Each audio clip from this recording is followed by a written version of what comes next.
আমন্ত্রণ ২১-এর রাতে আমাদের আজকের বিষয় হঠাৎ কেন এত অস্থিরতা।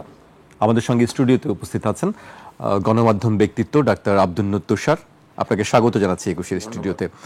আমাদের সঙ্গে আছেন রাজনীতি বিশ্লেষক শরীফুজ্জামান শরীফ। আপনাকেও স্বাগত জানাচ্ছি ২১-এর স্টুডিওতে। আমাদের আজকের বিষয় হঠাৎ কেন এত অস্থিরতা। আলোচনা যাবার আগে আমি বেশ কিছু আজকের দিনের গুরুত্বপূর্ণ বেশ কিছু বিষয়গুলো আমি একটু তুলে ধরতে চাই। আজকে সচিবালয়ে গত দুদিনের মতন আজকেও সেখানে বিক্ষোভ করেছেন অধ্যাদেশ, যে সংশোধিত অধ্যাদেশ আছে সেটি বাতিলের দাবিতে বিক্ষোভ করেছেন এবং সেখানে বলা হয়েছে এটা বাতিল না করলে বিক্ষোভ চলবে। এবং পক্ষান্তরে আমরা দেখেছি যে জাতীয় নাগরিক পার্টি থেকে একাধিক নেতা যারা আছেন তারা বলেছেন যে এটি তারা প্রতিহত করবেন এবং এটি আওয়ামী যারা আছেন ফ্যাসিলিটি তাদের সমর্থকরা এই কাজগুলি করছেন। এর পাশাপাশি আমরা আরেকটি বিষয় দেখেছি যে উত্তরাঞ্চলে আজকে সাজিস আলম বলেছেন যে শেখ হাসিনার বিচার না হওয়া পর্যন্ত মানে সরকার, অন্তর্বর্তী সরকার যেন ক্ষমতা হস্তান্তর না করেন, এমন একটি কথা তিনি বলেছেন। এই বিষয়ে আমি আলোচনা যাবার আগে আরেকটি বিষয় আমি আপনাদেরকে একটু জানিয়ে রাখতে চাই। আজকে সেনাবাহিনীর পক্ষ থেকে একটি ব্রিফিং করা হয়েছে। ব্রিফিংটা আমি একটু সংক্ষেপে জানিয়ে দিতে চাই। সেনা সদরের ব্রিফিংয়ে জানানো হয়, জাতীয় নিরাপত্তা বিঘ্নিত হয় এমন কোনো কাজে বাংলাদেশ সেনাবাহিনী সম্পৃক্ত হবে না। করিডোর, দেশের নিরাপত্তা ও সার্বভৌমত্ব ইস্যুতে সেনাবাহিনী আপোষহীন। গত ৫ আগস্টের পর থেকে সেনাবাহিনী দেশের স্বার্থে সবার সঙ্গে সমন্বিতভাবে কাজ করছে। কেউ যদি মব তৈরি করে বিশৃঙ্খলা করতে চায় তার বিরুদ্ধে কঠোর ব্যবস্থা নেবে সেনাবাহিনী। চট্টগ্রামের একটি পোশাক কারখানা থেকে পাহাড়ের সশস্ত্র সংগঠন কুকি চীন ন্যাশনাল ফ্রন্টের ২০,৩০০ পিস পোশাক উদ্ধারের বিষয়ে বলা হয়, এই ঘটনাটি উদ্বেগজনক, সেনাবাহিনী গভীরভাবে বিষয়টি পর্যবেক্ষণ করছে। এছাড়া পুশ ইন নিয়েও তারা বক্তব্য দিয়েছে। আমি ডাক্তার আব্দুন্নুর তুষারের কাছে জানতে চাই, এই সার্বিক বিষয় নিয়ে আসলে আপনি কি বলবেন? এত অস্থিরতা কেন? অস্থিরতা হয় তখনই যখন মানুষ নিয়ম মানে না, এবং নিয়ম তৈরি হয়েছে অস্থিরতা বন্ধ করার জন্য। কারণ নিয়ম আমাদেরকে নির্দিষ্ট আচরণবিধির মধ্যে থাকতে শেখায়। রাজনৈতিক দলের নিজস্ব আচরণবিধি যেমন থাকে, রাজনৈতিক দলের একটি সামাজিক আচরণবিধিও থাকে। আমরা লক্ষ্য করছি যে নতুন রাজনৈতিক দল যেটি হয়েছে তারা সামাজিক আচরণবিধির মধ্যে থাকছেন না। রাজনৈতিক দলের আচরণ এটি নয় যে তারা যখন তখন যাকে তাকে খুশি ধমকাবেন এবং বলবেন তারা কঠোর হস্তে দমন করবেন। রাজনৈতিক দল যখন বলে তারা দমন করবেন তখন বুঝতে হয় যে রাজনৈতিক দল আসলে তার যে চরিত্র সেটি কর্তৃত্ববাদী এবং এক ধরনের চাপিয়ে দেওয়ার মানসিকতা তাদের মধ্যে তৈরি হয়েছে। দমন কে করতে পারে? দমন করতে পারে রাষ্ট্র, দমন করতে পারে সরকার, এবং সেটা আইনের মধ্যে থেকে। যদি রাষ্ট্র এবং সরকারের বিরুদ্ধে এমন কোনো তৎপরতা হয় যেটা জনগণের বিরুদ্ধে যায়, তাহলে সরকার দমনের কথা বলতে পারে। একটা রাজনৈতিক দল কোন আইনে আরেকজনকে দমন করতে পারে? সেও নাগরিক, আমিও নাগরিক, আপনিও নাগরিক। আমি আপনাকে দমন করতে পারি না, আমি আপনাকে দমন করার জন্য আবেদন করতে পারি। ফলে যখন কেউ বলে যে কঠোর হস্তে দমন করা হবে, তখনই আসলে তারা রাজনৈতিক দলের চরিত্র হারিয়ে তারা বিগত রাজনৈতিক দলটি যে ধরনের আচরণ করতেন, যেটাকে তারা ফ্যাসিবাদ বলেন, সেই ধরনের একটা আচরণের মধ্যে প্রবেশ করতে যাচ্ছেন। এটা হয়তো পুরনো অভ্যাস, কারণ তাদের সঙ্গে তাদের অনেক মেলামেশা ছিল। এখন কেন এই অস্থিরতা তৈরি হয়েছে? আপনি দেখেন, প্রথম অস্থিরতা কোথায় হয়েছে? প্রথম অস্থিরতা তৈরি হয়েছে সেনাবাহিনীর একটি বক্তব্য নিয়ে, এবং সেনাবাহিনী আজকেও কিন্তু সেটা পরিষ্কার করেছেন যে তারা দেশের বিরুদ্ধে যাবেন না। এটা কি সেনাবাহিনী পরিষ্কার করার কিছু আছে? সেনাবাহিনী কেন দেশের বিরুদ্ধে যাবেন? দেশের সেনাবাহিনী দেশের। এই অবস্থাটা তৈরি করা হয়েছে, তাদেরকে এটা বারবার বলতে হচ্ছে কেন? কারণ তাদেরকে নানাভাবে আক্রমণ করা হয়েছে, এবং এমনভাবে এমন ভাষা আক্রমণ করা হয়েছে যে ভাষাটি আসলে সমীচীন নয়। এবং শুধু তাই না, করিডোর প্রশ্নে সেনাবাহিনীর যে ধরনের আচরণ করবার কথা তারা সেটাই তো করেছেন। তারা বলেছেন যে দেশের সার্বভৌমত্বই তাদের কাছে প্রধান। এটাই তো হওয়ার কথা, সরকারের কাছেও দেশের সার্বভৌমত্বই প্রধান হওয়ার কথা। এবং এই আলোচনা করিডোর নয়, শুধু যে কোনো বৃহৎ আলোচনা যেখানে দেশের সম্পদ, দেশের কোনো প্রতিষ্ঠান অথবা দেশের কোনো জায়গা অন্য কারোর সঙ্গে ভাগাভাগির প্রশ্ন আসবে, অথবা অন্য কাউকে সেখানে প্রবেশাধিকার দিতে হবে, এটি তো আলোচনা করার কথা জনগণের সঙ্গে। এবং জনগণের প্রতিনিধি কারা? জনগণের প্রতিনিধি রাজনীতিবিদরা। রাজনীতিবিদ কারা? যারা দীর্ঘ সময় ধরে রাজনীতি করে আসছেন। তাদের সঙ্গে আলাপ না করে সিলেক্টিভ রাজনৈতিক দলের সঙ্গে আলাপ আলোচনা পরবর্তীতে করা, অস্থিরতা তৈরি হওয়ার পরে। আগে কিন্তু হয় নাই। আগে পররাষ্ট্র সচিব বক্তব্য দিয়েছেন আমরা নীতিগতভাবে সম্মত হয়েছে, তারপরে আবার বলেছেন আমরা আলোচনা করছি। আবার আরেকজন উপদেষ্টা আছেন নিরাপত্তা, তিনি এসে বলেছেন কই না, সেরকম কিছু হয় নাই। এক এক দিন এক এক রকমের কথা। এই যে কনফিউজিং কথাবার্তা, এই কনফিউজিং কথাবার্তা কাকে কনফিউজ করেছে? জনগণকে কনফিউজ করেছে। সেনাবাহিনী আমাদের সীমান্ত রক্ষা, আমাদের সার্বভৌমত্ব রক্ষার দায়িত্ব তাদের। ফলে তারা নিশ্চয়ই আমাদের এখানে যে কোনো ধরনের এরকম তৎপরতা থেকে তাদের দায়িত্বের অংশ হিসেবেই তারা প্রতিহত করবে, এটাই আমাদের জানা এবং সেটাই তারা বলেছে। সেনাবাহিনীর যে এটা বলতে হচ্ছে বরং সেটাই হচ্ছে এই পরিস্থিতি তার জন্য দায়ী। সেনাবাহিনীর তো এটা বলার দরকারই নাই, কারণ এটাই তো তাদের কাজ। তার মানে তাদেরকে কেউ অন্যায়ভাবে এক ধরনের হয়তো চাপ প্রয়োগ করছে, এটা আমরা ধারণা করতে পারি, অথবা আমরা ধারণা করতে পারি যে তাদেরকে যে ধরনের ভাষায় আক্রমণ করা হচ্ছে এটা তাদের জন্য সহজ হচ্ছে না। এবার আসেন সচিবালয় কেন অস্থিরতা। সচিবালয় এই সরকার এসে কি করেছেন, ঢালাও বদলি, ওএসডি, রদবদল, প্রমোশন, বহু বছর আগে রিটায়ারমেন্ট নিয়ে যারা চলে গিয়েছেন, এলপিআরে টাকা খেয়ে ফেলেছেন, প্রভিডেন্ট ফান্ড তুলে ফেলেছেন, তাদেরকে ফেরত এনে তাদেরকে বসিয়ে দিয়েছেন। চাকরিচ্যুত হয়েছেন নির্দিষ্ট কারণে, যেখানে যৌক্তিক কারণ আছে চাকরিচ্যুত হওয়ার, তাদের মধ্যে অনেক কেনে বসিয়ে দিয়েছেন। অথচ যাদের পদোন্নতি প্রাপ্য, যাদের ডিসি হওয়ার কথা, তাদেরকে নিয়ে সেইখানে এক ধরনের হুজ্জত তৈরি করা হয়েছে, রাজনৈতিক বিবেচনা তৈরি করা হয়েছে, এবং সেইখানে আমরা দেখেছি এক ধরনের সমস্যা হয়েছিল। এরপরে তারা কি করেছেন, তারা একটা কমিশন করেছেন, যে কমিশনের তরুণ সদস্য বয়োজ্যেষ্ঠদেরকে বলেছেন পড়াশোনা করে আসতে, এবং এটা একটা অদ্ভুত লাইন, তারা সবাইকে পড়াশোনা করে আসতে বলেন। যাদের নিজেদের অনেকের পড়াশোনা শেষ হয় নাই, প্রাতিষ্ঠানিক পড়াশোনা, তারা তাদের দ্বিগুণ বয়সীদেরকে বলেন পড়াশোনা শেষ করে আসেন। এইটা আসলে এক ধরনের বলে দেওয়া যে তারা অনেক পড়াশোনা করেছেন, এত পড়াশোনা করেছেন যে তাদের পড়াশোনার ধারে কাছে কেউ নাই। কিন্তু সেই পড়াশোনা দিয়ে তারা কি করেছেন, তারা অপমানজনক আচরণ করেছেন।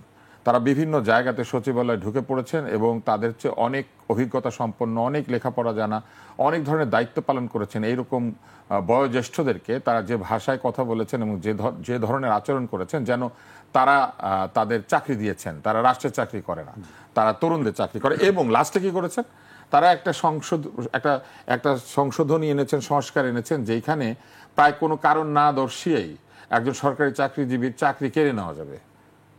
এইটা তো একেবারে অগণতান্ত্রিক, এটা কোনো কোর্টে গেলে টিকবে না। এটা চাকরি বিধির যে আছে, আমাদের যে সর্বজন গৃহীত সারা পৃথিবীর যে চাকরি বিধি, সেইখানে এইভাবে কারো চাকরি নিয়ে ফেলা, সেই কথাটাই বলছিল। এটা আমরা যখন ইন্টারভিউ করছিলাম তখন দেখছেন তারা বলছেন যে আমাদের অপরাধ থাকতে পারে, আমাদের চাকরির বিধির ক্ষেত্রে বিধি লঙ্ঘন থাকতে পারে, সেক্ষেত্রে তদন্তের একটি বিষয়ে তদন্ত হবে, কারণ দর্শানো হবে, এবং এটা একটা প্রক্রিয়া আছে। এবং শুধু তাই না, লাস্টে দেখেন আপনি যে কথাটা বলেছেন, আমি এটা বলে চলে যাই, কারণ সেটা হচ্ছে আবার তারা দাবি করছেন বিচার শেষ না হওয়া পর্যন্ত সরকার থাকবে। সরকার কি বিচার করে নাকি? সরকার তো বিচারিক দায়িত্ব পালন করে না।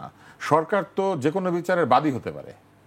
যেখানে রাষ্ট্রবাদী হয় সেখানে সরকার রাষ্ট্রের পক্ষে বাদী হয়। তো সরকার হচ্ছে বিচারের বাদী, সরকার তো বিচারক না, এবং সরকার বিচার নিশ্চিতও করতে পারে না।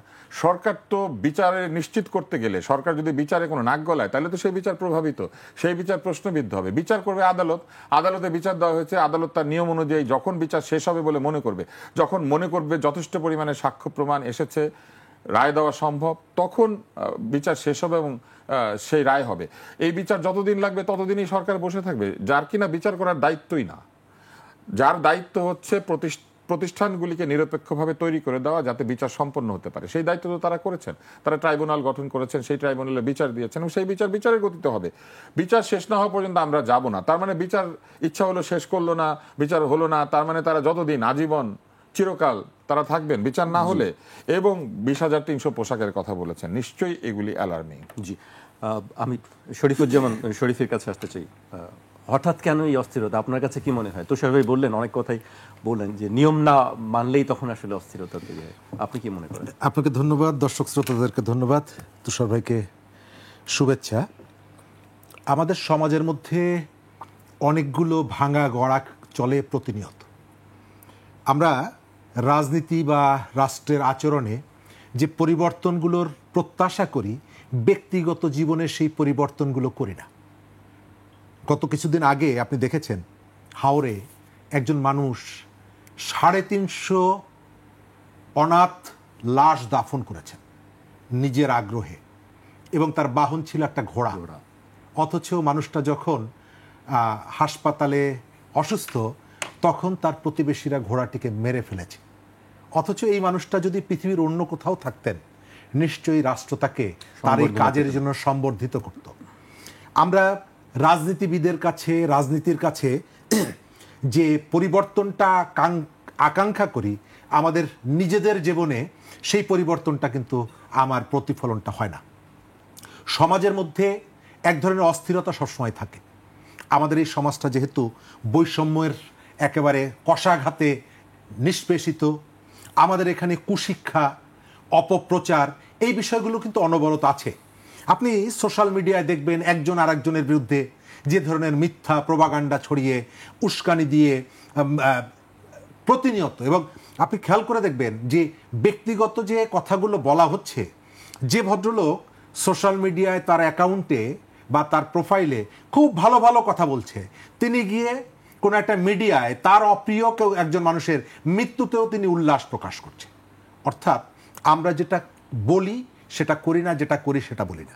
রাজনীতির একটা পরিবর্তন ঘটেছে গত 1 বছর আগে, কিন্তু আমি কখনো মনে করি না যে গত 5 তারিখে বাঙালি যে পরিবর্তনটা ঘটিয়েছে তার জন্য অনুতপ্ত বা অনুশোচনা করার কিছু নাই।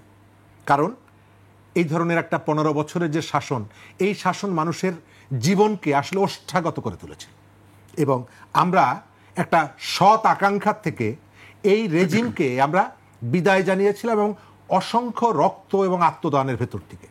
তো আমরা কি সেটিকে ধরে বসে থাকব? না, আমরা একটা নতুন দিনের দিকে যাত্রা শুরু করব। কিন্তু 1 বছর পরে এসে দেখছি যে আমরা যে নতুন দিনের আকাঙ্ক্ষা নিয়ে এত বড় একটা পরিবর্তন করলাম, আমরা হিসাব যদি করি হিসাবের খাতা শূন্য। যে কালচার, সেই কালচারের পরিবর্তন এসেছে। আপনি গত 15 বছর যখন ভোটের কথা বলেছেন, তখন একটা কথা বলা হতো, উন্নয়নের ধারাকে অব্যাহত রাখার জন্য এই রেজিমকে দীর্ঘায়িত করতে হবে। প্রথম এলো উন্নয়নের দরকার শেখ হাসিনার সরকার, তারপরে বারবার দরকার শেখ হাসিনার সরকার, তারপরে অনন্তকাল দরকার শেখ হাসিনার সরকার। কেন? উন্নয়ন ধরে রাখার জন্য। ভাই যেটি বললেন, আজকে একজন উপদেষ্টা সমন্বয়কারী তিনি রাস্তায় দাঁড়িয়ে বলছেন এটি দীর্ঘকাল রাখতে হবে। কেন? সংস্কারের জন্য অনন্তকাল ক্ষমতা রাখতে হবে। অর্থাৎ কালচারের যে পরিবর্তন, মাইন্ড সেট আপের যে পরিবর্তন কি হলো? না। এই যে আমরা এতদিন ধরে এই যে 5ই আগস্টের যে আন্দোলনটা শুরু হলো বৈষম্য কোটা নিয়ে, আজকে ঢাকা বিশ্ববিদ্যালয়ের সিদ্ধান্ত নিয়েছে যে জুলাই আগস্টে নিহত এবং আহতদের পরিবারের জন্য, শুধু সন্তান না, তাদের পরিবারের জন্য কোটা দেওয়া হবে। আমার পরিষ্কার এখন মনে আছে 1994 সালে ঢাকা ইউনিভার্সিটির ভিসি প্রফেসর এমাজউদ্দিন, আমরা তখন ছাত্র নেতা, আমরা প্রতিবাদ করেছিলাম যে ঢাকা বিশ্ববিদ্যালয়ে পোষ্য কোটা নামে একটা কোটা ছিল। বিশ্ববিদ্যালয়ের কর্মকর্তা কর্মচারীদের সন্তান পরিচয় দিয়ে আত্মীয় স্বজনকে ভর্তি করার সুযোগটা ছিল। আমরা বলেছিলাম যে এটি বৈষম্য। আমি পরীক্ষা দিয়ে চান্স পাচ্ছি না, আর কার আত্মীয় সেই সূত্র ধরে, এবং আমরা আন্দোলন করেছিলাম, আন্দোলন করে আমরা বিজয়ী হয়েছিলাম। ঢাকা বিশ্ববিদ্যালয় থেকে পোষ্য কোটা, সন্তান সন্ততি না, পোষ্য যারা, সেই কোটাটি আমরা বাতিল করতে পেরেছিলাম। সন্তানদেরটা বহাল আছে এখন।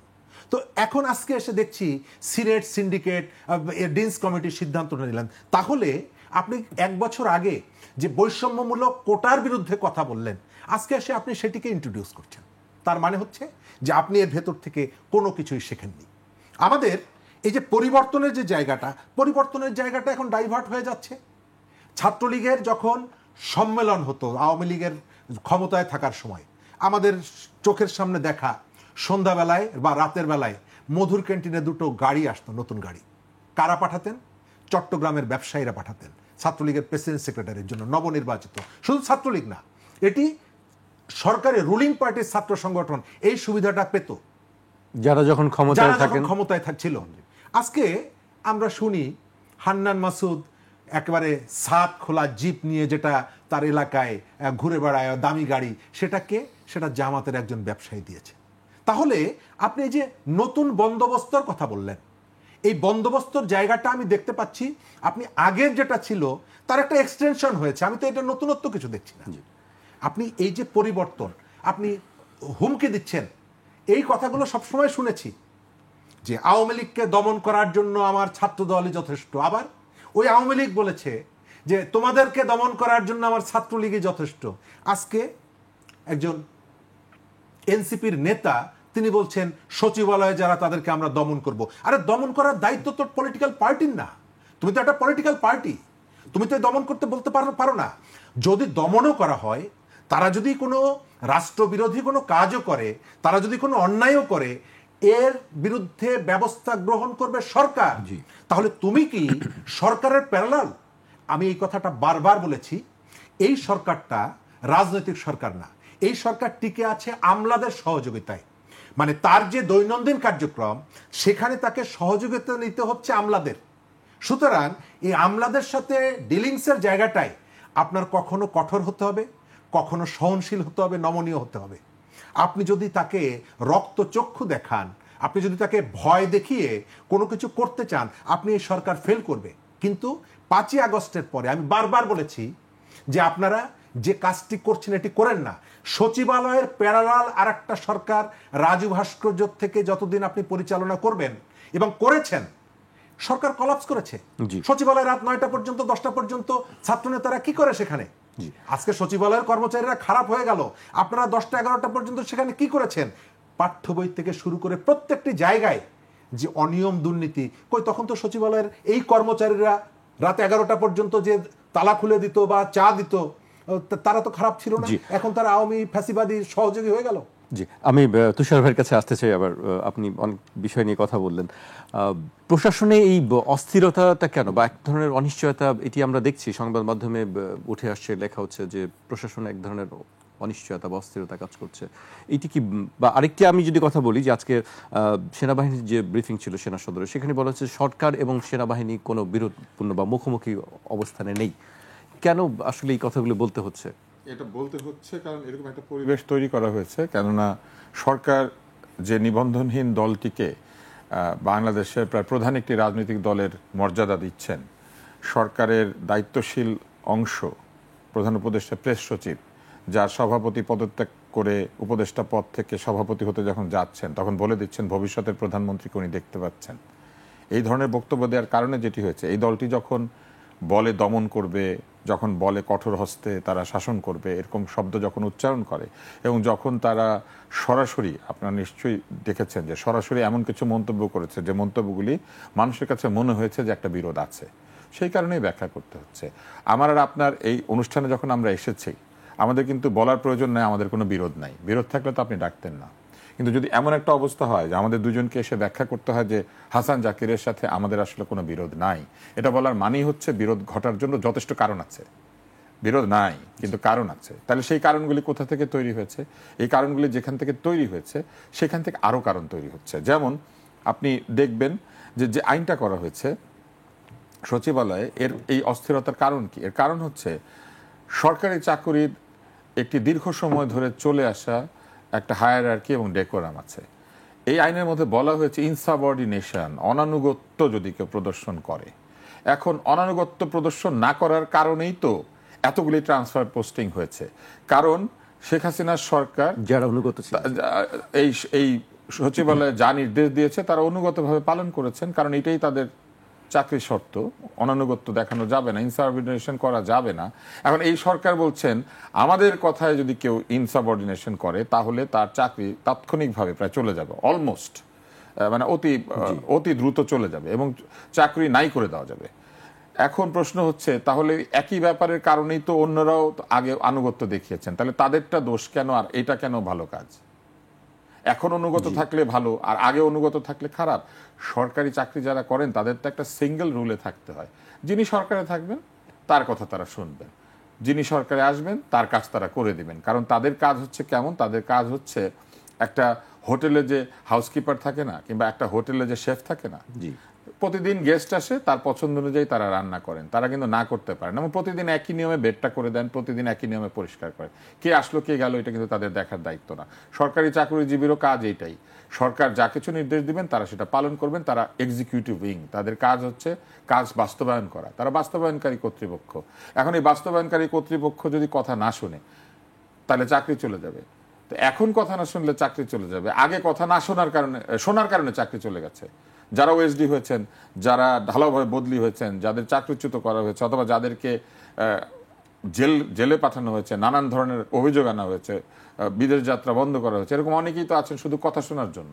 আগে সরকারের কথা শুনেছেন, এখন দেখেন তারা কি করেছেন।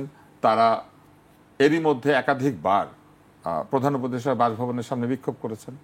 তারা এটি একটি অত্যন্ত নিরাপত্তা বেষ্টিত এলাকা, সেইখানে প্রায় বিনা বাধায় প্রবেশ করেছেন এবং সেইখানে দাঁড়িয়ে তারা স্লোগান দিয়েছেন, তারা অবস্থান করেছেন, তারা চাপ সৃষ্টি করেছেন। এই কাজগুলি করার কারণে কি ঘটেছে? ধরেই নেওয়া হয়েছে যে তারা যে কোনো কিছু যেটা বহু মানুষ সমালোচনা করে সেই সমালোচনার বিপরীতে তারা চাপ সৃষ্টি করবেন, গিয়ে হইচই করবেন, এবং হইচই করলে সরকার মেনে নিয়ে বলবে এটা আসলে জনতার দাবি। তো যারা সমালোচনা করেন তারা কেউ জনতা না, যারা সব সিদ্ধান্ত এইভাবে চাপিয়ে দেন তারাই শুধু জনতা। তো এই যে উনি একটু আগে কথা বলেছেন, আমি বলছি, আপনি বলছেন, আমরা কেন বলছি এই কথাগুলো? আমরা এই জন্য বলছি যে যদি একটি দেশে সংস্কারকে সফল করতে হয়, যদি একটি দেশ আগের চাইতে আরো উন্নততর অবস্থানে পৌঁছতে চায়, তাহলে এইখানে একটি নিয়মের ধারাবাহিকতা থাকতে হবে, নিয়ম মানতে হবে। আমার ইচ্ছা হলো ব্যাটারি রিক্সা চলবে, আমার ইচ্ছা হলো ব্যাটারি রিক্সা চলবে না, এটা নিয়ম না। নিয়ম হচ্ছে ব্যাটারি রিক্সা যদি চলে তাহলে কোন নিয়মের ভিত্তিতে চলবে, আর যদি না চলে তাহলে কেন চলবে না, এটা ব্যাখ্যা করে দেওয়া, এবং সেই নিয়ম অব্যাহত রাখতে হবে। কিন্তু এখন দেখা যাচ্ছে সকালে যে নিয়মটা হয়, বিকালে কেউ রাজুতে গেলে কিংবা বিকালে কেউ যমুনার সামনে বিক্ষোভ করলে, কেউ শাহবাগে গিয়ে চাপ সৃষ্টি করলে সেটা বদলে যায়। অটো পাস দিয়েছিলেন কোন আইনে, তাই না? একাধিক দাবি দেওয়া মেনে নিয়েছেন, সেগুলোই বা কোন আইনে? আবার একাধিক দাবি দেওয়া মানেন নাই, সেগুলোই বা কোন আইনে? জি, এই প্রশ্নগুলি সামনে আরো উঠবে, আর করতে চাই, একটু বিরতিতে যেতে হচ্ছে আমাদেরকে। দর্শক, একটি বিরতি নিচ্ছি, বিরতির পর আবারও ফিরবে 21 রাতে, আমাদের সঙ্গেই থাকুন।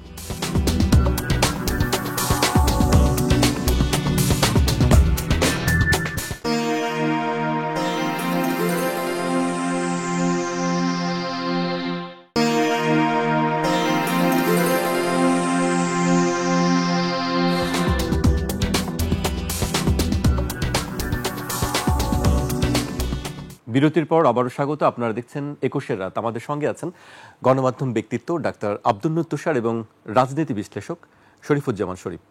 বিরতিতে যাওয়ার আগে তুষার ভাই বেশ কিছু কথা বলছেন, এবার আমি আপনার কাছে আসতে চাই। সেনা সদর থেকে যে ব্রিফিংটা হচ্ছে সেখানে আমি একটি বিষয় আসতে চাই, মব নিয়ে। কেউ যদি মব তৈরি করে বিশৃঙ্খলা করতে চায় তার বিরুদ্ধে কঠোর ব্যবস্থা নেবে সেনাবাহিনী।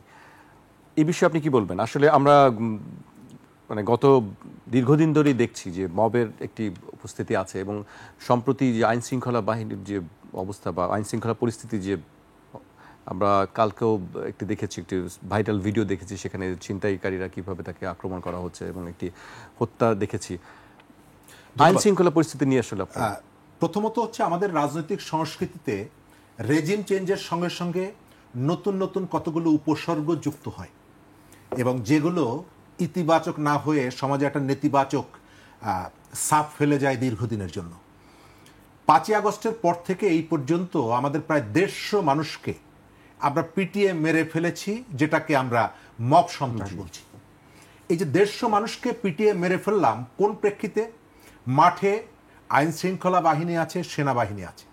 আমাদের সেনাপ্রধান বেশ কয়েকবার এই বিষয়ে সতর্কতা জারি করেছেন, সতর্ক করেছেন, কিন্তু দুর্ভাগ্যজনক হলেও সত্য, ম্যাজিস্ট্রেসি পাওয়ার থাকার পরেও সেনাবাহিনী এই জায়গায় দৃশ্যমান কোনো ভূমিকা রাখতে পারেনি। কেন পারেনি? এই প্রশ্ন কিন্তু সবাই আমাদেরকে শুনতে হয়। যে প্রশ্ন আমি ওই জায়গাটা আসছি। এর পেছনে একটা বড় কারণ হচ্ছে রাষ্ট্রের মধ্যে আপনি অনেকগুলো রাষ্ট্র তৈরি করে ফেলেছেন, সরকারের মধ্যে আপনার অনেকগুলো সরকার আছে। ঢাকা শহরের একটা মিডিয়া হাউসের সামনে সকালবেলায় আপনি গরু নিয়ে এসে জবাই করছেন, উৎসব করছেন, কিন্তু সেখানে শৃঙ্খলা বাহিনী কোনো ভূমিকা রাখতে পারছে না। কেন? এর পেছনে কারো না কারো ইন্ধন আছে, সহযোগিতা আছে, প্রোটেকশন আছে। এবং এই যে দিন পরিবর্তনের কথা আমি বলছি, সোশ্যাল মিডিয়ায় একটা পোস্টে হাহা রিয়াক্ট দেওয়ার কারণে আমরা দেখলাম যে মৎস্য প্রাণী সম্পদ মন্ত্রণালয়ের 5 জন কর্মকর্তাকে শোকজ করা হয়েছে। অর্থাৎ মত প্রকাশের যে স্বাধীনতার জন্য এখানকার যে মানুষ জুলাই অভ্যুত্থান করেছিল, যে সমস্ত কারণে, তার একটা বড় কারণ ছিল আমাদের কথা বলার পরিবেশটা সংকুচিত হয়ে গিয়েছিল। মবের যে জায়গাটা বলছেন, যখন দেশের আইনের শাসনের অনুপস্থিতি থাকে, এই যে আমরা যেটা শুনলাম সচিবালয়ের যে বিক্ষোভটা, আপনি যে কারণে তারা বিক্ষোভটা করছে, প্রতিবাদটা করছে, সরকার যে আইনটা করেছে এটি তো এক ধরনের ক্রস ফায়ার, বিনা বিচারে হত্যাকাণ্ড। আর এটা বিনা বিচারে একজনকে আপনি চাকরির থেকে সরিয়ে দেবেন। খেয়াল করে দেখবেন 1 বছর আগের যে আন্দোলন, সেই আন্দোলনটা শুরু হয়েছিল চাকরির দাবিতে। এখন আপনি যখন তখন পুলিশের ট্রেনিং শেষ, একটা যুবক এএসপিতে চাকরি নিয়েছে, 7 দিন পরে তার কোথাও পোস্টিং দিবেন, সে হাঁটার সময় নাকি একটু বাঁকাভাবে হেঁটেছে, আচ্ছা খাবার টেবিলে নাকি একটু চিৎকার করেছে, তার জন্য তাকে চাকরি থেকে নামিয়ে দিচ্ছেন। আচ্ছা এর বাইরে কি অন্য কোনো সাজা কি হতে পারে না, শাস্তি দেওয়া যায় না? অপরাধ যদি উনি করেও থাকেন, একজন মানুষের পেটে আপনি লাথি মারার ক্ষেত্রে আপনার এতটা আপনার উৎসাহটা কেন? একজন মানুষ একটা চাকরি পেয়েছে, আপনি বোঝেন একজন মানুষের চাকরি পাওয়ার পর তার পরিবারের মধ্যে কতটা নির্ভরশীলতা বা কতটা সাহস বেড়ে যায়। আর সেই মানুষটা কোথাও চাকরিতে তাকে যখন পোস্টিং দেওয়ার 2 দিন আগে আপনি যখন তাকে বিদায় করে দেন, ওই পরিবারটায় কি পরিস্থিতি তৈরি করে। এখন আপনি বলবেন আগের সরকারের আমলেও তো হয়েছে, আগের সরকারের আমলে হয়েছে বলে আমরা পরিবর্তন করার জন্য 1,500 মানুষ জীবন দিয়েছি। কিন্তু সেই ঘটনার যখন আপনি এখানে রিপিটেশনটা হচ্ছে, সেই ঘটনার পুনরাবৃত্তিটা হচ্ছে, এবং আমরা যেটা বলেছিলাম যে আমরা আইনের শাসন চাই, এখন তো আপনি আইনের শাসন দেননি। আমরা এর আগেও যেটা দেখেছি, শাসকের আইন, শাসক যেটা বলবে সেটা, একই আইনে 2 আসামি, সুপ্রিম কোর্ট নির্বাচন, বার কাউন্সিলে যুবলীগের সভাপতি তাপস সাহেবের স্ত্রী, তিনি 1 নম্বর আসামি, আর বিএনপির একজন আইনজীবী কায়সার কামাল 2 নম্বর আসামি। 1 নম্বর আসামি অ্যাডভোকেট জুথি, তার সাজা হলো না, গ্রেপ্তার হলো না, কোনো কিছুই হলো না, তাকে জামিন দিয়ে দিলেন। আর কায়সার কামালকে আপনি গ্রেপ্তার করলেন, রিমান্ড দিলেন, জেল দিলেন। আমরা তো এই অবস্থার পরিবর্তনটা চেয়েছি, কিন্তু সেই পরিবর্তনটা কি হচ্ছে? যমুনার সামনে কেউ মিছিল নিয়ে গেলে আপনি গোলাপের পাপড়ি ছেটাচ্ছেন, আর কেউ মিছিল নিয়ে গেলে আপনি সাউন্ড গ্রেনেড মারছেন। তো রাষ্ট্র যখন এই দ্বিচারিতা করে, সরকার যখন দ্বিচারিতা করে, তাহলে এই সমাজের মধ্যে আপনি আমি যদি কখনো কখনো আমাদের পূর্বপুরুষের স্বভাবজাত যে আচরণগুলো, বৈশিষ্ট্যগুলো আছে, তার বহিঃপ্রকাশ ঘটালে আপনি আমাকে জেলে ঢুকাচ্ছেন, আমাকে ধরে নিয়ে যাচ্ছেন। এই যে মব সন্ত্রাস, এটা তো রাষ্ট্র প্রমোট করেছে, রাষ্ট্র প্রমোট করছে। এক একটা যে হাজতে আপনি একজন মানুষকে হত্যা মামলার জন্য গ্রেপ্তার করেছেন, তার বিচার হচ্ছে, তাকে যখন কোর্টে হাজির করছেন পুলিশ বেস্টনের মধ্যে, তারপরে গিয়ে আপনি তার উপরে পিটাচ্ছেন, রাষ্ট্র চুপ করে আছে অনবরতভাবে আজকে 10 মাস, 11 মাস, 9 মাস। এটা কি সম্ভব? সভ্য দেশে সম্ভব?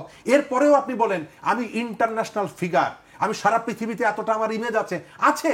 কিন্তু এই ঘটনাগুলো, এই ছবিগুলো যখন বাইরে যায়, আপনার ইমেজ কি আরো প্রসারিত হয়, নাকি আপনি প্রশ্নের মুখোমুখি দাঁড় করান? সেনাবাহিনীর প্রধানের যেটা বলেছেন, আমাদের এখানে এক সময় বলা হতো কি জানেন, যে আপনি যদি ভোটের কথা বলতেন, বলতো এরা হচ্ছে জামাত বিএনপির সহযোগী, তাদেরকে ক্ষমতায় আনতে চায়। আর এখন সেনাবাহিনী যে প্রধান, তিনি যে কথাগুলো বলেছেন, আমি 4টা জিনিস পাই তার কথার মধ্যে। প্রথমত, তিনি একটা নির্বাচিত সরকারের প্রয়োজনীয়তার কথা বলেছেন। দ্বিতীয়ত, তিনি রাষ্ট্রের সার্বভৌমত্ব, অখণ্ডতার কথা বলেছেন। তৃতীয়ত, তাদেরকে যে নানা কাজ থেকে দূরে রাখা হচ্ছে, অন্ধকারে রাখা হচ্ছে, সেই কথাটা বলেছেন। আর শেষকালে হচ্ছে তিনি মানুষের নিরাপত্তার কথা বলেছেন। এর ভেতরে আপনি ওই যে এখন এই কথাগুলো বলার কারণে আপনি তাকে রয়্যাল এজেন্ট বানিয়ে দিচ্ছেন, আওয়ামী লীগের দোসর বানিয়ে দিচ্ছেন। অর্থাৎ ওই যে বলা হতো যে ভোট চাইলেই হচ্ছে আপনি উন্নয়ন বিরোধী, আর এখন নির্বাচন চাইলেই হচ্ছে আপনি রয়্যাল এজেন্ট। অথচ এই সেনাবাহিনীকে আমি কি মনে করি জানেন, সেনাবাহিনীর ক্রিটিক আমরা করেছি, সেনাবাহিনীর ট্যাঙ্কের বিরুদ্ধে আমরা 144 ধারা অমান্য করে মিছিল করেছি, যুদ্ধ করেছি, রাস্তায় মারামারি করেছি, এই অভিজ্ঞতাগুলো আমাদের আছে। তারপরেও আমি মনে করি এই যে জুলাই অভ্যুত্থানে গত আগস্ট থেকে এই পর্যন্ত এই অভ্যুত্থানকে পাহারা দিয়েছে সেনাবাহিনী, জি, সহযোগিতা করেছে সেনাবাহিনী। আজকে যেটা করা হচ্ছে, এর উদ্দেশ্য হলো এখানে সবসময় একটা টেনশন ক্রিয়েট করে রাখা, রাজনীতিতে মাইনাস, বিএনপিকে সুযোগ পেলে কোণঠাসা করো, যত সম্ভব মাঠের বাইরে বের করে দাও তাকে, আর এখানে একটা অনির্বাচিত সরকার দীর্ঘদিন রাখো। 1 বছর আগে যে ক্যান্টিনে পয়সা ছিল না, বাকিতে নাস্তা খেত, বাকিতে ডিনার করত, সে এখন 1.5 কোটি, 2.5 কোটি, 3 কোটি টাকার গাড়িতে চড়ছে। এটাকে কন্টিনিউ করার সুযোগ দেওয়ার জন্য এক ধরনের একটা অস্থিরতা ক্রিয়েট করে রাখা, এবং পরিকল্পিতভাবে এক একটা প্রতিষ্ঠান, আগে বিচার বিভাগ, হাইকোর্ট ঘেরাও করো, এখানে সব আওয়ামী লীগের দোষক বের করো, এখন সেনাবাহিনীকে ক্যান্টনমেন্ট ঘেরাও করো। খেয়াল আছে? জি, সার্জিস না, ওই হাসনাত না, ওয়াকার, হাসনাত হাসনাত। সেনা এবং মানুষকে, জনতাকে মুখোমুখি দাঁড় করিয়ে দিয়ে এখানে একটা এই ধরনের অনির্বাচিত সরকারকে দীর্ঘদিন রাখার একটা পরিকল্পনা থেকে এই কাজগুলো করা হচ্ছে। তুষার ভাইয়ের কাছে আসতে চাই, আপনি কি তাই মনে করেন আসলে যে এই অস্থিতিশীলতা বা যে আইন শৃঙ্খলা পরিস্থিতির যে অবনতি আমরা দেখছি সম্প্রতি, সেটির পিছনে কারণ কি আসলে? কারণ তো আমি বলেছি আসলে যে নিয়ম মানছে না, তাই অস্থিরতা হচ্ছে। এবং কিন্তু নিয়ম মানানো যাবে কিভাবে? নিয়ম মানাতে গেলে নিয়মের পক্ষে সরকারকে কথা বলতে হবে। আমি আপনাকে কিছু বিষয় মনে করিয়ে দিই। সেটি হচ্ছে যে আপনি কোনো ব্যক্তিগত অনুরাগ বিরাগের বশবর্তী হতে পারবেন না। পদত্যাগের হুমকি প্রদান একটি ব্যক্তিগত বিরাগ। কারণ এই পদত্যাগের কারণ কি সেটা আমাদেরকে জানানো হয়নি। আমরা শুধু জেনেছি উনি পদত্যাগ করতে চান। এখন উনি কেন পদত্যাগ করতে চান, এইটা অনুরাগ না বিরাগ নাকি আসলে যুক্তিসঙ্গত কারণ আছে, এটা না বলে বলা হয়েছে যে বলে দেওয়া হবে যদি বিদেশি ষড়যন্ত্র এবং নানা ধরনের ষড়যন্ত্র চলে, তাহলে সব জানিয়ে দেওয়া হবে। কিন্তু পদত্যাগ করার আগেই তো এটা জানাতে হবে যে আমি এই কারণে পদত্যাগের সিদ্ধান্ত নিয়েছি বা আমি পদত্যাগ করতে চাই। তার মানে এটা একটা এমন একটা অবস্থা তৈরি হলো যেখানে আমরা দেখলাম যে একটা পক্ষ রাস্তায় চলে আসলো যে না 5 বছর সরকার রাখতে হবে। তো 5 বছর সরকার রাখার সাথে পদে থাকা এবং পদত্যাগের কোনো সম্পর্ক নাই, এই জন্য যে 5 বছর থাকার কোনো কথাই এই আন্দোলনের মধ্যে বা কোথাও ছিল না। আপনি একটি ভোটবিহীন সরকারকে তার দায়িত্ব থেকে অপসারণ করেছেন এই জন্যই যে সে ভোট ছাড়া সরকারে আছে। আর সেই ভোট ছাড়া সরকারের বিকল্প হিসেবে নিজেরা এসে যদি বলেন যে আমরাও থাকবো 5 বছর ভোট ছাড়াই, তাহলে তো নিয়মটা বদলায় নাই, শুধু ব্যক্তি বদল হয়েছে।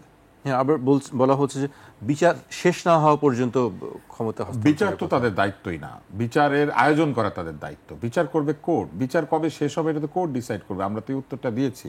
কিন্তু এখন অস্থিরতা কি করে বন্ধ করা যেতে পারে? এই অস্থিরতা বন্ধ করার একমাত্র উপায় হচ্ছে নির্বাচন। নির্বাচন হলে কি হবে? নির্বাচন হলে যারা চান যে এই সরকার 5 বছর থাকুক, তারা নির্বাচনে যাবেন, এই এজেন্ডা নিয়ে যাবেন যে আমরা যে সরকার আছে এই সরকার, এদেরকে নিয়ে সরকার গঠন করতে চাই এবং সেই জন্য আমাদেরকে ভোট দিন। জাতি ভোট দিবে এবং 5 বছর কেন 50 বছর থাকতে পারে যদি 50 বার যদি মানুষ ভোট দেয়। যদি মানুষ ভোট দিতেই থাকে 5 বছর 4 বছর, আমরা তো জানি না, কারণ সংস্কার কমিশন প্রস্তাব করেছে 4 বছর পর পর ইলেকশন। তো ধরেন যদি আগামী 50 বছর ধরে প্রতি 5 বছরে একবার ভোট হয় এবং এই সরকার থাকুক বা এরাই থাকুক, এই জন্য লোকে ভোট দিতে থাকবে 50 বছর, অসুবিধা কি? এর মধ্যে বিচার শেষ হবে, নতুন বিচার শুরু হবে, নতুন নতুন নিয়ম কানুন হবে, অনেক কিছু হতে পারে। কিন্তু এটা তো ইলেকশনের মধ্যে দিয়ে আসতে হবে। ফলে সকলেই তখন ভোটের জন্য মানুষের কাছে যাবে এবং মানুষ সিদ্ধান্ত দিয়ে দেবে যে তারা আসলে কার কথা পছন্দ করছে। আরেকটি বিষয় আমি একটু যোগ করতে চাই। এখন যে সংস্কারগুলি এসেছে, সুষ্ঠু নির্বাচনটা কিভাবে হবে? আপনি বলছেন যে নির্বাচনের মাধ্যমে এটা হবে। কিভাবে হবে? আমরা তো বলি যে ভোট রিগিং। সুষ্ঠু নির্বাচন খুবই সহজ। ভোটের জায়গায় ভোট হবে, গোনার জায়গায় গোনা হবে, রেজাল্ট ঘোষণা করে দেওয়া হবে। সুষ্ঠু নির্বাচন অসুষ্ঠু হয় কখন? যখন কেউ জোর করে ভোটের জায়গায় ভোট লোককে দিতে দেয় না, আর ভোট গোনার সময় ঠিক মতো ভোট গোনে না, আর গোনার পরে রেজাল্ট নিজের ফল পক্ষে না আসলে ভুল ফল ঘোষণা করে দেয়। এটাই তো হচ্ছে অসুষ্ঠু নির্বাচন। তো এইটা তো খুব সহজ, ভোটের মতো ভোট হবে, গোনার মতো গোনা হবে, রেজাল্ট বলার মতো বলা হবে, সুষ্ঠু নির্বাচন হয়ে যাবে। প্রভাবমুক্ত নির্বাচন বিষয়ে প্রভাব কে বিস্তার করতে পারে বলেন তো? রাজনৈতিক দল প্রভাব বিস্তার করতে পারে? সরকার প্রভাব বিস্তার করতে পারে? ক্ষমতায় থাকে সরকার প্রভাব বিস্তার করবে না। এই সরকার তো ভালো সরকার, ফলে তারা প্রভাব বিস্তার করবেন না। তারা কোনো দলকে জিতিয়ে আনার কোনো চেষ্টা করবেন না, তাহলেই প্রভাব মুক্ত হবে। আরেকটা প্রভাব আছে আমাদের রাজনীতিতে, সেটা কি টাকার প্রভাব। টাকার প্রভাব মুক্ত রাখা আরো সোজা। টাকা যেখানেই খরচ হবে আমরা তো বুঝতেই পারবো। পোস্টার গুনলে বোঝা যায় ভাই কত টাকা খরচ হয়েছে। একটা পোস্টার ছাপাতে কয় টাকা লাগে এবং পোস্টারের ঘনত্ব কত একজনের, এটা দেখলেই বোঝা যায় যে একটা লোক কত টাকা খরচ। গোপনে যে লেনদেনগুলো হয় টাকার, ভোট কেনা বেচা, গোপনে যে লেনদেন করে সে কিন্তু প্রকাশ্য অনেক গেট বানায়। গোপনে যে লেনদেন করে সে কিন্তু প্রকাশ্যে গেট না বানিয়ে বসে থাকে না। আপনি গেট গোনেন, পোস্টার গোনেন, পোস্টারের সংখ্যা গোনেন, আপনি তার জনসভার হিসাব করেন, আপনি ওই জনসভায় গিয়ে একই ধরনের কাপড় পরে আসা লোক গোনেন। আমরা এই রাজনীতি করেছি ভাই। আমার মনে আছে 1997-98 সালের দিকে আমরা একটা অনুষ্ঠান বানিয়েছিলাম। সেই অনুষ্ঠানটার নাম ছিল বলা না বলা। সেই অনুষ্ঠানে আমরা একটা কাজ করেছিলাম, সেটা হচ্ছে আমরা বস্তিতে গিয়েছিলাম, জনসভায় যারা লোক সরবরাহ করে তাদের সাক্ষাৎকার নিয়েছিলাম সেই সময়। এবং ওই সাক্ষাৎকারটা দেখলে আপনি বুঝবেন আপনি যে কোনো জনসভায় যাবেন, একই রঙের লুঙ্গি, একই ধরনের গামছা, একই ধরনের শাড়ি পরা লোক বুঝবেন যে ওইখানে টাকা খরচ হয়েছে। কারণ কেউ তো আর ঘুরে ঘুরে আলাদা আলাদা করে শাড়ি কিনে না, দোকানে গিয়ে 500 শাড়ি একসাথে কিনে দিয়ে দেয়, লোকজন আসে।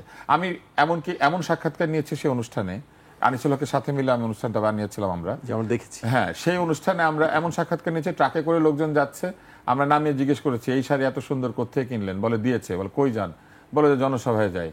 বলে কত দিবে, বলে জনপ্রতি এত টাকা দিবে। জনপ্রতি কত টাকা দেয় সেটা কিন্তু ঠিক করা ছিল। ঢাকা শহরে বিএনপি বস্তি নামে একটা বস্তি ছিল সোহরাওয়ার্দী হাসপাতালের পার হলে, সেই বস্তিতে এমনকি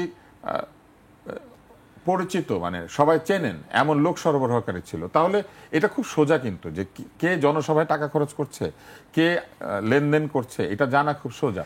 সহজ কাজটা আমরা কঠিন করে ফেলি, বা করতেই পারি না, গোয়েন্দা করতে চাই দিয়ে না। কত খবর বের করে ফেলতে পারেন। পুলিশের ইনফরমার আছে ভাই, পুলিশের ইনফরমার এমন জায়গায় আছে আমরা কল্পনাও করতে পারি না। পুলিশ যদি চায় কোন বস্তিতে টাকা লেনদেন করা হচ্ছে, কে করছে, এটা জানা তার জন্য 10 মিনিটের ব্যাপার। পুলিশ এখনো জানে কারা ভোটের সময় লেনদেন করে। পুলিশের এগুলো সব আছে ভাই। পুলিশ তো আজকের পুলিশ না, পুলিশ একটা ধারাবাহিকতা। পুলিশ একটা এলাকায় কে পেশাদার চোর, কে চোর না, কে ডাকাত না, কে সৎ লোক, কে সৎ লোক না, পুলিশ সব জানে ভাই। পুলিশ হচ্ছে বাংলাদেশের সবচেয়ে ইনফর্মড এবং সবচেয়ে অর্গানাইজড ফোর্স। কারণ এরা সব সময় মানুষের মধ্যে থাকে এবং এরা ছিচকে চোর থেকে শুরু করে জাদ্রেল অপরাধী সবাইকে হ্যান্ডেল করে। মূল অপরাধ এবং আইন শৃঙ্খলা রক্ষা তো পুলিশ করে। ফলে এই ভোট মানে সুনির্দিষ্ট এবং সুষ্ঠু করার ক্ষেত্রে পুলিশ শুধু ঠিক মতো কাজ করলে ভোট ঠিক হয়ে যায়। আপনার মনে আছে নারায়ণগঞ্জে একটা ভোট হয়েছিল, শামীম ওসমানের ভোট। সেই ভোটে একজন পুলিশ অফিসার একটা জায়গায় শামীম ওসমানের লোককে ঢুকতে দেন না, এটা নিয়ে একদম ফেসবুক সব জায়গায় হয়েছিল। পুলিশ চাইলে সিটিং মহা শক্তিশালী, যিনি কিনা খেলা হবে ডাক দেন, তার লোককে আটকে দিতে পারে, কিন্তু পুলিশ চাইলেই হয়ে যায় ভোট। এইটা হচ্ছে সহজ। আর ভোট কেন বলছি, ভোট হলে কি হবে জানেন? ভোট হলে লোকজন ভোট দিতে যাবে, রাজনৈতিক দলগুলি যার যার দায়িত্ব নিবে। যে জনগণকে দিয়ে প্রত্যাখ্যাত হয়েছে, জনগণ যাকে ভোট দেয় নাই, সে রাস্তায় গিয়ে এখানে আয় সেখানে আর বলতে পারবে না। আর যে পেয়ে গিয়েছে জনগণের সমর্থন, সে কিন্তু জনগণকে সাথে নিয়ে সব সংস্কার করতে পারবে। এখন যারা সংস্কারপন্থী নিশ্চয়ই তারা মানুষের জন্য ভালো চাইছেন, যারা সব সংস্কারকে মনে করছেন ঠিক চেয়েছেন তারা। যদি আমি মনে করি সকল সংস্কার কমিশন ভালো রিপোর্ট দেয় নাই, বহু সংস্কার কমিশনের রিপোর্ট একেবারে জাতা। তার মধ্যে 1 নম্বর জাতা রিপোর্ট হচ্ছে স্বাস্থ্য সংস্কার কমিশনের। এখন এই যে সংস্কার কমিশন যে রিপোর্টগুলি দিয়েছেন, এগুলো যদি ভালো হয়ে থাকে, তাহলে সেগুলোকে সামনে নিয়ে কেউ নির্বাচন করবেন যে আমরা জিতলে সংস্কার হবে, তাহলে সবাই ভোট দিবে। ভোট দিলে পরে তারা জিতলে সংস্কার করবেন, তখন তো জনগণ পুরোপুরি তাদের সাথে থাকবে। এখন তো আমরা জানিও না যে এই সংস্কার কতটুকু জনগণ চায় এবং কতটুকু চায় না। আপনি বলে দিচ্ছেন আমি এটা চাই, আর সেটা হয়ে যাচ্ছে। যিনি বাংলাদেশে থাকেন না 5-7 বছর ধরে, তিনি এসে একটা সংস্কার কমিশনের চেয়ারম্যান হয়ে বলছেন আজকে থেকে এই বাদ সেই বাদ, মানে কিছু জিনিস বাদ আর কিছু নতুন বাদ আমদানি করছেন। যিনি বলে দিচ্ছেন শব্দ শুনতে ভালো লাগে না, তাই জনগণতান্ত্রিক হবে। যিনি বাংলাদেশে কোনোদিন বহুদিন ধরে ছাত্র পর্যন্ত পড়ান না, এরকম লোক একটা সংস্কার দিচ্ছেন আর জনতা সেটা মেনে নিবে। এটা প্রমাণ করার একটাই উপায়, ভোট। ভোট যদি ধরেন আমরা ধরে নিচ্ছি এনসিপি হচ্ছে সব সংস্কারগুলি চায়, তাহলে এনসিপি ভোট পাবে। কারণ জনগণ যদি সংস্কার চায়, 300 আসনেই তো এনসিপি জিতে যাওয়া উচিত। জি, শরীফুজ্জামান শরীফের কাছে আসতে চাই যে আসলে কি ভোটেই কি আসলে এই অস্থিরতা বা অনিশ্চয়তার সমাধান হবে বলে মনে হয় আপনার কাছে? আমি শুরুতেই যেটা বললাম যে আমাদের সোসাইটির মধ্যে নানা রকমের ক্রিয়া প্রতিক্রিয়া, নানা রকমের স্রোত আছে। তবে একটা স্টেবল দেশের জন্য নির্বাচিত সরকারের কোনো বিকল্প নেই। যে সরকারটার প্রতি জনগণের সমর্থনটা আছে, সংকট আছে। আমি মনে করিয়ে দিই, গত বছর আমাদের এখানে 2টো বন্যা হয়েছিল। একটা বন্যা হচ্ছে ফেনী কুমিল্লায়, টিএসসিতে আমরা সবাই ত্রাণ দিলাম, এবং নতুন বন্দোবস্তর পক্ষে যারা, তারা প্রথম কেলেঙ্কারির সূত্রপাত ঘটালেন সেই ত্রাণ নিয়ে, যেটা নিয়ে প্রচুর কথা হয়েছে। আবার নেত্রকোনা, ময়মনসিংহ, জামালপুর অঞ্চলে প্রায় 1.5 মাস ব্যাপী একটা লম্বা বন্যা হয়েছিল। এবং আমার মনে আছে যে সেই বন্যায় আমি পলিটিশিয়ানদের মধ্যে বিএনপির ইমরান সালে প্রিন্সকে আমি দেখেছি বুক সমান পানির মধ্যে নেমে তিনি খাবার বিতরণ করছেন। আর পানি নেমে যাওয়ার প্রায় 1.5 মাস পরে আমাদের একজন উপদেষ্টা সেখানে গিয়েছিলেন। তো একজন রাজনীতিবিদ বুক সমান পানির মধ্যে কেন নেমে খিচুড়ি বিতরণ করছেন? এই কারণে যে ওই মানুষগুলোর কাছে তাকে যেতে হবে ভবিষ্যতে।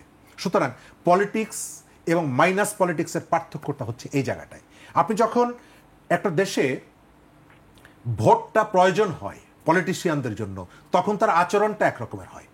আপনি যখন এই যে বিশ্ববিদ্যালয়গুলোতে ডাকসু অন্যান্য যে সংসদ নির্বাচন, আপনি দেখবেন যে সব থেকে গুন্ডা যে ছেলেটা, সেও কিন্তু ভোট আসলে একটু মাথা নিচু করে দিয়ে হাঁটে, মানে একেবারে ওর জুনিয়রকেও একটু পিঠে হাত বুলিয়ে দেয়।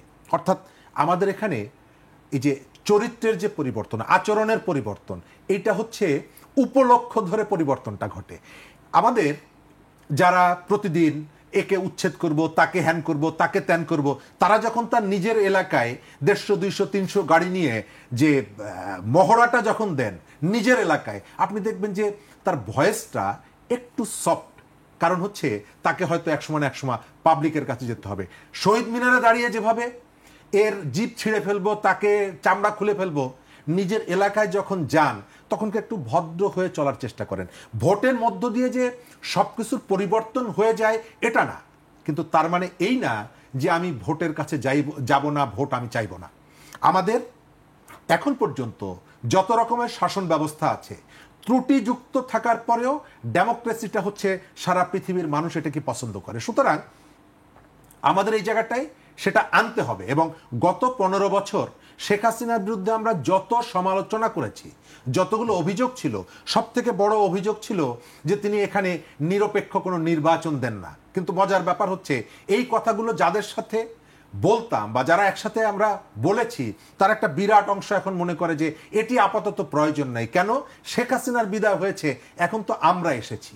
অর্থাৎ ওই যেটা বললাম যে সময়ের পরিবর্তনের সঙ্গে সঙ্গে আমাদের এখানে সাধু একটু পরেই শয়তান হয়ে যাচ্ছে। আজকে এই যে সেনাবাহিনী, 1 বছর আগে যারা মনে করত যে আমাদের এখানে একটা সামরিক বাহিনী এসে ক্ষমতা নিচ্ছে না কেন, কথা বলার সঙ্গে সঙ্গে সেনাবাহিনীর পেছনে দেশপ্রেমিক শব্দটা ব্যবহার করতেন, সচেতনভাবে করতেন, তারা এখন দাঁড়িয়ে বলছেন ক্যান্টনমেন্ট উড়িয়ে দেব। কারণ কি? কারণ হচ্ছে তিনি যেটা চেয়েছেন বা চাচ্ছেন, হয়তো সেনাবাহিনীর সদস্যরা তার সাথে একটা ওইভাবে করছে না, বা তার যে হিসাবটা সেই হিসাবটার সাথে মিলছে না। সেই কারণে আজকে এই যে সেনাবাহিনীর অংশটা যে আলোচনা হলো, তারা তো একটা বড় রোল প্লে করেছেন এই গণ অভ্যুত্থানে। তারা তো 15 বছরের শেখ হাসিনার পক্ষে দাঁড়াতে পারতেন। আপনি এসে বলছেন যে যখন করিডোর দেওয়া সিদ্ধান্ত হয়েছে, ভারতের সাথে এই চুক্তি হয়েছে, তখন তো এর বিরুদ্ধে বলেন নাই, এখন কেন এসে বলছেন? তো ওই সময় যারা এর সঙ্গে ছিলেন, এই যে সার্জিস আলম, উনি তো ছাত্রলীগের নেতা ছিলেন, উনি কি তখন কথা বলেছেন? এই যে সমন্বয়ক যারা, তারা তো সবাই ছাত্রলীগ করতেন, তারা কি আওয়ামী লীগের ছাত্রলীগের অন্যায় অবিচারের বিরুদ্ধে কথা বলেছেন? বলেন নাই। তো 5 তারিখের পরে বলছেন না, বা 5 তারিখের আগে তো তারা শিফট করেছেন। তো সেনা প্রধান গত 10 বছর বলেননি বলে এখন বলতে পারবেন না, তা তো না। এমনকি শেখ হাসিনার সময়ে বড় বড় দায়িত্ব ছিল, আমরা নাম বলছি না, এখন অনেকেই স্বপ্ন দেখেন আরো বড় কিছু জায়গায় যাবেন। শেখ হাসিনার শাসনামলে পুলিশ গুম, ক্রসফায়ার ইত্যাদির সাথে জড়িত ছিল, সেই কারণে আপনি ওই সময় পুলিশের শীর্ষ কর্মকর্তাদেরকে জেলে নিচ্ছেন। কিন্তু এদিকেও তো কেউ কেউ ওই সময় অন্যান্য সংস্থার অনেক বড় জায়গায় ছিলেন, আওয়ামী লীগের কাছ থেকে পাওয়ার প্ল্যান্ট নিয়েছেন। এখন তো দেখি যে ধোয়া তুলসী পাতা, জাতিকে জ্ঞান দিচ্ছেন নানাভাবে। তো আমাদের যে তোমার পক্ষে থাকলে একেবারে খারাপ, কিন্তু তুমি যখন আমার পক্ষে থাকবা তখন তুমি সবই ভালো। ওই যে লাদেন যে এটা, ওই যে বুশ যেটা বলেছিল যে তুমি আমার পক্ষে অথবা শত্রুর পক্ষে, মাঝামাঝি কোনো জায়গা নেই। জি, আমাদেরকে শেষ করতে হবে। তো সবাই খুব সংক্ষেপে যদি বলেন, আসলে এই সব পরিস্থিতি থেকে আসলে উত্তরণ কিভাবে সম্ভব হবে? আমরা একেবারে শেষ পর্যায়ে আইন শৃঙ্খলা রক্ষা করতে হবে, আইন শৃঙ্খলা পরিস্থিতির উন্নতি করতে হবে, অবশ্যই মব দমন করতে হবে। এই মবই হচ্ছে কিন্তু ফ্যাসিজম। ফ্যাসিস্ট শব্দটা এসেছিল ফ্যাসিও এই শব্দটা থেকে। ফ্যাসিও হচ্ছে মানে বান্ডল, আটি। কেন আটি? এর কারণ হচ্ছে মুসোলিনি যখন এই ইটালিতে এই ফ্যাসিজম প্রবর্তন করতে যাচ্ছেন তার পার্টিকে দিয়ে, তিনি এই ধরনের কিছু দল তৈরি করেছিলেন যারা তার প্রতিপক্ষ, যারা রাজনৈতিক প্রতিপক্ষ, তাদেরকে বিভিন্ন জায়গায় একা পেয়ে তাদেরকে লাঠিপেটা করত। এবং এমনভাবে লাঠিপেটা করতো, তারা একাধিক লাঠি এক জায়গায় করে তারপরে সেইটা দিয়ে পিটাতো, যার জন্য মানুষজন মৌখিকভাবে বলতে শুরু করেছিল যে এরা ফ্যাসিস্ট, এরা একসাথে হয়ে দলবদ্ধ হয়ে জোড়া লাঠি দিয়ে লোকজনকে পিটায়। সেইখান থেকে এই ফ্যাসিজম শব্দের উৎপত্তি। মুসোলিনি নিজেকে কিন্তু কখনো ফ্যাসিস্ট বলে নাই। ফ্যাসিস্ট একটা নিন্দা। কেন নিন্দা? ওই ফ্যাসিওর কারণে। মব হচ্ছে ফ্যাসিজম। ফ্যাসিজমের সবচেয়ে উদাহরণ হচ্ছে মব। এবং মব কি করে? মব যেটা করে, মব একইভাবে প্রতিপক্ষকে দমন করে।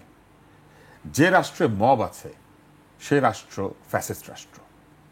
এবং যিনি মব অ্যালাউ করেন, কেউ যদি এরকম বলেন যে মব হচ্ছে তাদের যে ঘৃণা, তাদের উপরে যে অত্যাচার, সেটার প্রতিবাদ করছে, মব কখনো প্রতিবাদী না। মব হচ্ছে আইনের ব্যত্যয়।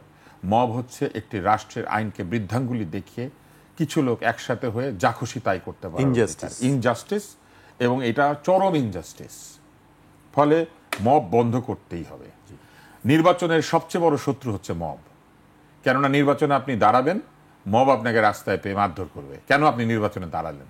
তাহলে যদি কালকে নির্বাচন করতে হয়, প্রথমে মব বন্ধ করতে হবে। মব বন্ধ করলেই নির্বাচনের আর কোনো পরিবেশের কোনো সমস্যা নাই। কেননা এই সরকারের সবাই ভালো, তারা সব ভালো কাজ করেন, তারা ন্যায় নীতির বিরুদ্ধে না, তারা সবাই কোনো অন্যায় করেন না, দেশে কোনো দুর্নীতি নাই, কোনো ধরনের অসুবিধা নাই, মানে দেশ দারুণভাবে চলছে। কিন্তু এরকম একটা দেশে মব আছে। জি, তো এটা বন্ধ করতে হবে। আর হচ্ছে নির্বাচনের ডেট ঘোষণা করতে হবে। এরকম ভেগ কথা বলা যাবে না যে 30শে জুনের পরে আর থাকছে। আমাদেরকে শেষ করতে হচ্ছে, সময় শেষ হয়ে গেছে। অনেক ধন্যবাদ আমাদেরকে সময় দেওয়ার জন্য। দর্শক, আজ এখানেই শেষ করছি। কাল আবার দেখা হবে রাত 12টায়। আপনারা সবাই সুস্থ থাকুন, নিরাপদে থাকুন, আর 21-এর সঙ্গে থাকুন।